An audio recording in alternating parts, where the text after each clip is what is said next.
আজকে আমি চারাপোনা মাছের সর্ষে বাটা করব। দুটো কাঁচা লঙ্কা দেব। মাছ আমি ছেড়ে দিচ্ছি। এবার মাছগুলি তুলে নিচ্ছি। লঙ্কা ছেড়ে দিলাম, 4টে তেজপাতা দিয়ে দিলাম আর কালো জিরা দিয়ে দিলাম। এবার আমি সর্ষে বাটাটা কড়াইয়ে দিয়ে দিলাম। এবার আমি জল দিয়ে দিচ্ছি। মাছটা ছেড়ে দিলাম দিলাম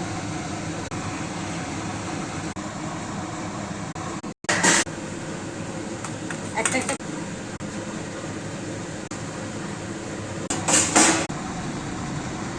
কাঁচা তেল দিয়ে দিচ্ছি।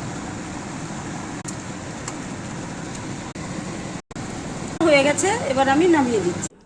হয়ে গেছে, একবার এভাবে রান্না করে খেয়ে দেখবেন, খুব ভালো লাগবে।